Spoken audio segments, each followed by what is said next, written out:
इंसानी हकूक़ की आलमी तंज़ीम ह्यूमन राइट्स वॉच ने अपनी एक हालिया रिपोर्ट में मकबूजा जम्मू और कश्मीर में मोदी हुकूमत की जानिब से आज़ादी सहाफ़त का गला घोंटने पर तशवीश का इजहार किया है। रिपोर्ट में बताया गया है कि अगस्त 2019 के बाद से कम अज़ कम 35 सहाफ़ियों की पुलिस की जानिब से पूछगिछ के दौरान तस्दील की गई। इनके घरों पर छापे मारे गए, इन्हें धमकियां दी गईं, जिस्मानी तशद्दुद का निशाना बनाया गया और इनके खिलाफ झूठे मुकदमात दर्ज किए गए। रिपोर्ट में मजीद कहा गया है कि जम्मू और कश्मीर में नाफिज की गई नई मीडिया पॉलिसी आज़ादी सहाफ़त के लिए बड़ा खतरा है। रिपोर्ट के मुताबिक भारतीय हुकूमत मकबूजा जम्मू और कश्मीर में इंसदाद दहशतगर्दी कवानीन का इस्तेमाल सहाफ़ियों की आवाज़ को खामोश करने के लिए कर रही है।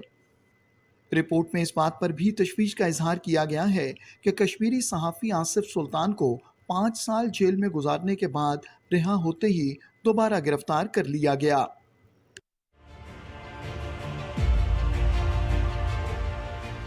नरेंद्र मोदी की ज़ेर क़यादत हिंदुत्व हुकूमत भारत और मकबूजा जम्मू और कश्मीर में आज़ादी सहाफ़त के बुनियादी असूलों को पामाल कर रही है।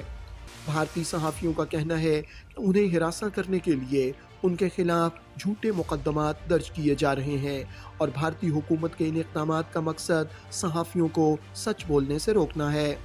The troubling aspect in India today is that you can really harass a news organization or journalist by just filing case after case. You've had journalists fighting defamation cases. So more than crimes, it's really to beat down the person. We don't have an army of lawyers that can just sit and, we can engage them for years and years on legal battle. So it's a drain on our resources. It's a drain on our time. सच बोलने और सच लिखने वाले सहाफ़ियों के घरों और दफातर पर भारतीय police और एजेंसियां हल्ला बोल देती हैं। इन सहाफ़ियों को परेशान किया जाता है, इनसे बिला जवाज़ पूछताछ की जाती है और इनमें से बहुत सौ को झूठे मुकदमात में गिरफ्तार कर लिया जाता है। Never before have hundreds of police persons visited the homes of about 80 individuals at 6:30 in the morning and thereafter seized the personal electronic devices of these individuals. Mobile phones, laptops, hard drives, they kept asking the same set of questions.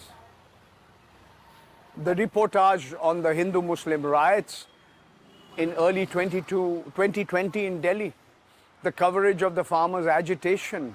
This government has not just been intolerant, it's been downright vengeful.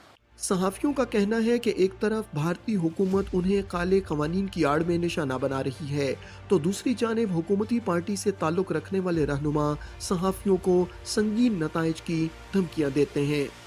Number of political leaders of the ruling party, they themselves target the journalists or use intemperate language or threatening language against the journalists. Then it's very natural that, activists of the political parties at the grassroots level will be emboldened by it. So that's why the number of attacks have increased. आज़ादी सहाफ़त के लिए काम करने वाले बैनुल अक़वामी इदारों की जिम्मेदारी है कि वो भारत और मकबूजा जम्मू और कश्मीर में आज़ादी सहाफ़त का गला घोंटने पर मोदी सरकार का मुहासबा करें।